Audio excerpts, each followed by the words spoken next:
Our next conversation is with Melat Kiros, who is the Democratic nominee in Colorado's 1st congressional district, which means she's going to Congress to represent Denver. Melat, congratulations. Thank you so much, Kyle. Everybody and their mother around the country is asking me how you won. How'd you win?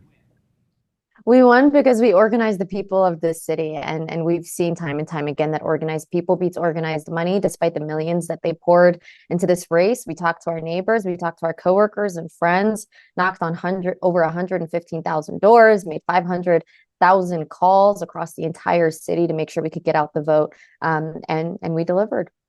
Last night at your victory party, you thanked Congresswoman Degette for her service, which is something that winning politicians say even when they don't mean it. But then you also said that you appreciated what she did to build this community that welcomed your family when you immigrated here from Ethiopia. That struck me as the kind of thing that you would not say if you didn't really mean it. Why was it important for you to say that publicly?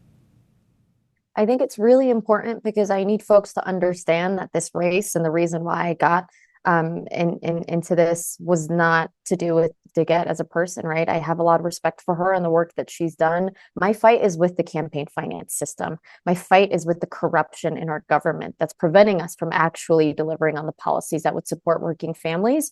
And so I wanted to make sure we took that moment to, give honor to her service and the work that she's done. There were attack ads that ran against you in this race that basically said, you're not from here, you don't belong here. You grew up in the Denver metro area, right? Like it wasn't real subtle what those ads were saying or what they were trying to suggest to voters. I'm sure you have thick skin because you're a candidate. What did your family think about those attacks? That was really tough for them to hear, especially because this is the city that my parents chose when we first immigrated to the country because of how vibrant it was, and they believed that it would welcome us with open arms, and it has, right? The city of Denver is a place that I call my home, and no one will be able to ever take that away from me. But to be honest, I was more upset about the implications of that ad because what about all of the Denverites that have moved from places all across the country or from places around the world as well, who've just recently called Denver their home? To me, it doesn't matter how long you've been here. It matters how long you want to stay. And that's why my commitment is to making sure that this city and our country is one that's affordable for working families and for young people and their ability to actually make a dignified life.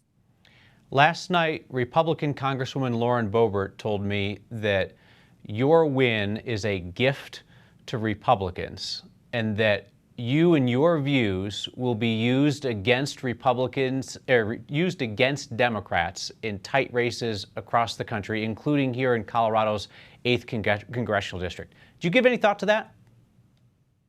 I would just remind the congresswoman to, talk to her actual voters and hear from them about the things that they want to see, because things like Medicare for all, universal child care, getting big money out of politics has a super majority support of voters in our own party, but also has a majority support of Americans at large. The issue of corruption in this government is one that 90% of Americans want to get a handle on. The issue of the healthcare crisis is one where 65% of Americans want Medicare for all. That's not a party issue. That's across the entire country. And so I look forward to working with the rest of the delegation, including Congresswoman Boebert, to make sure that we can deliver for the people of this state. And I think that starts with actually speaking to the voters first.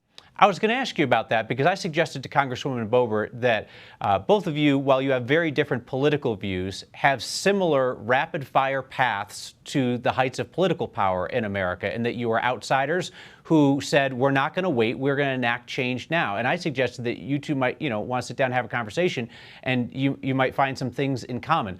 Here's my question to you. You clearly have the ability to organize and motivate people who think like you do. Do you have the ability to work with people who have diametrically opposite views?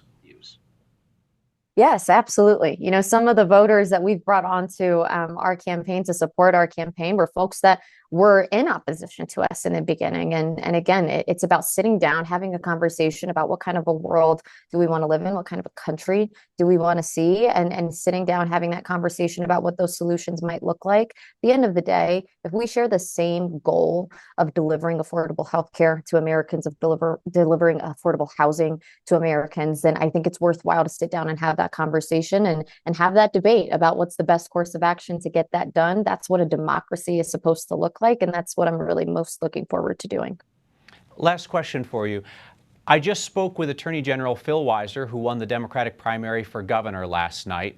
He is very likely to be Colorado's next governor in the same way that you are very likely to be a member of the Colorado congressional delegation come next year. He has some real concerns about things that you have said about Israel, and in particular about the firebombing of Jewish people in Boulder. And he told me that he would like to sit down and have a conversation with you so that you can hear where he's coming from and he can hear where you're coming from. Are you open to that?